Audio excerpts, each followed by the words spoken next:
The storm had rolled in quietly that morning, a gray curtain settling over the small Oregon town, as if the sky itself sensed that something important was about to happen. At the edge of Lincoln Middle School's parking lot, Daniel Parker stood beneath the faint drizzle, gripping an umbrella that had seen better days, waiting for his 9-year-old son Ethan to come running out of the building. He had finished his shift at the loading docks early that day, exhausted from another night of hauling freight, but nothing ever mattered more to him than being here when the final bell rang. Yet as clusters of laughing children spilled out onto the wet pavement, Daniel noticed something that snapped the tiredness out of him like a whip. Near the flagpole, a small boy with a navy backpack was backed up against a bench, surrounded by 3 bigger kids who stood too close, their postures stiff, arms folded, hands pushing him hard enough to make him stumble. The boy's glasses were askew, and even from a distance, Daniel could see that his face held that unmistakable look.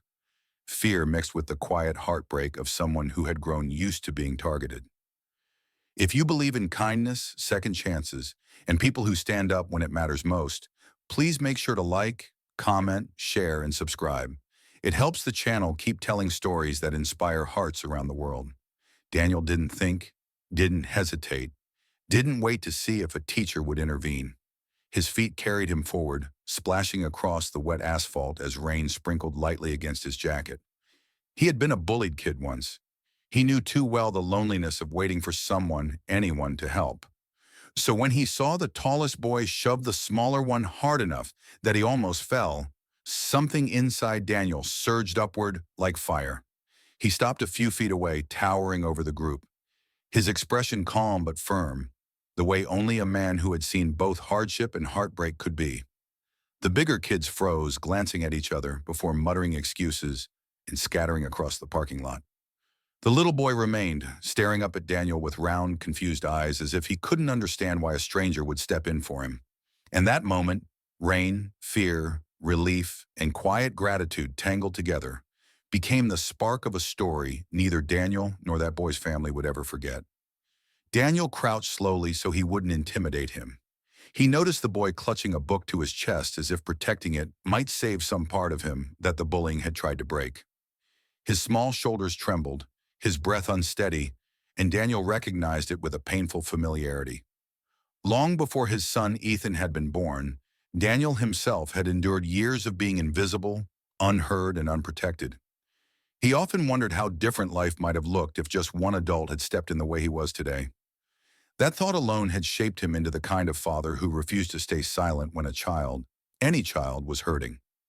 When Ethan finally ran toward them, his eyes widened when he saw the scene, but he didn't question it. He simply slipped his hand into the other boy's hand, offering the kind of innocent comfort children were born knowing how to give.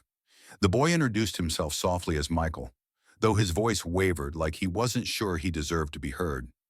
Daniel noticed the bruising redness at Michael's wrist where he'd been grabbed, and every protective instinct he had deepened.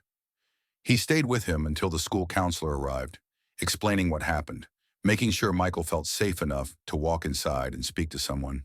Before he left, Daniel gently pulled a spare rain poncho from his car and wrapped it around the boy so the cold wouldn't bother him on the way. Daniel didn't expect anything more from the moment. He certainly didn't expect thanks or recognition. Life had taught him long ago to give without waiting for applause. But as he drove home with Ethan in the passenger seat, the image of Michael's trembling hands kept replaying in his mind, pulling at something deeper inside him. He wondered what the boy's life was like, what he went home to, and whether he felt loved enough to believe that the world wasn't always cruel. Those thoughts stayed with Daniel long after dinner, long after Ethan fell asleep on the couch, long after the house fell quiet except for the soft hum of the refrigerator. He just hoped the small act had made a difference. The next morning the sky was brighter, the storm washed away, but Daniel's routine hadn't changed. He dropped Ethan off at school, kissed his son's forehead, and drove toward the docks for another long shift. He didn't notice the black SUV pulling up beside him until someone tapped his shoulder. When he turned, a tall man in an expensive charcoal suit stood there, rain droplets still clinging to his hair as though he had run to catch him. His eyes were red-rimmed, not from lack of sleep, but from freshly shed tears. The man introduced himself as William Hayes. The name struck Daniel like lightning. Hayes, as in the Hayes Corporation, as in the man whose company owned nearly every timberline within 50 miles. A millionaire, one of the most powerful men in the region. And yet, here he was, standing in a parking lot at dawn, breath unsteady, voice raw, eyes shimmering with gratitude that went beyond words. He explained that the boy Daniel had helped was his son Michael. And then, with a trembling voice, William shared the part of the story no one else saw, the part that made his tears fall freely. He described how Michael had been struggling for years since losing his mother, how the bullying had worsened, how the boy had slipped silently into himself, believing he wasn't worth defending, and how every night William prayed for someone, anyone, to show his son kindness when he wasn't there to protect him. He said he was at the school early that morning to speak with administrators when the counselor told him about what Daniel had done, and he broke down, overwhelmed by a stranger stepping in when he feared he had failed. Daniel didn't know how to handle such emotion, especially coming from a man used to commanding boardrooms and leading empires. He told him he only did what any decent adult should, but William reached forward suddenly, gripping Daniel's hands as tears pooled in his eyes again. He said that decency like that wasn't common anymore, that the world often looked away, that pain went unnoticed until it swallowed a child whole. But Daniel hadn't looked away. He had seen Michael, really seen him, and that mattered more than wealth, more than influence, more than anything William could buy. Over the next few weeks, their lives began intertwining in unexpected ways. William started picking up Michael and Ethan together from school, offering Daniel rides when his old truck sputtered. He invited them over for dinner in his sprawling home filled with high ceilings, glossy floors, and furniture that looked too expensive to touch. But behind the shine was a man who was just a grieving father, desperate to give his child the world.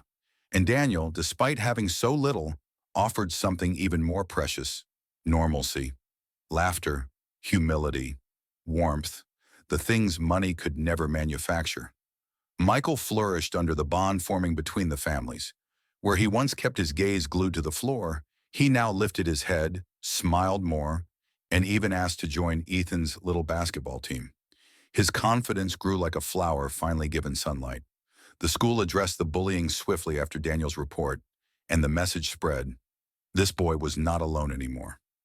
Meanwhile, William found himself admiring Daniel's gentle strength. He learned how Daniel worked nights just to keep the lights on, how he sacrificed everything to make sure Ethan never felt the loneliness he once did, how he carried burdens quietly but never let them harden his heart. William confessed one evening, while the boys played video games, that he envied Daniel, not for money but for the kind of father he was, the kind he wished he could be. Weeks turned into months, and something like friendship, unexpected, unlikely, but deeply genuine, grew between them. They found solace in conversations that stretched late into the night, about fatherhood, about loss, about faith, about the quiet ways the world tested them. Daniel taught William how small acts could change lives. William taught Daniel that even men with everything could feel empty when their children were hurting. Together, they created a circle of protection around their boys, each giving what the other lacked. But life, as it often does, wasn't finished teaching them. Late one autumn afternoon, as the sun spilled gold across the playground, another incident occurred, one that would once again test courage and love. Michael froze on the blacktop when he saw the boys who had bullied him months before, their shadows stretching long under the sunset. Though school had disciplined them, resentment still simmered, and they sneered as they walked past. But this time Michael didn't shrink. He stood his ground, breathing deeply, remembering every lesson Daniel and his father taught him. When Ethan grabbed his hand, Michael straightened his shoulders. The bullies scoffed and continued walking, realizing the boy they once broke was no longer breakable. William watched from across the schoolyard, tears filling his eyes again. Not from sadness, but from witnessing courage he once feared his son would never find.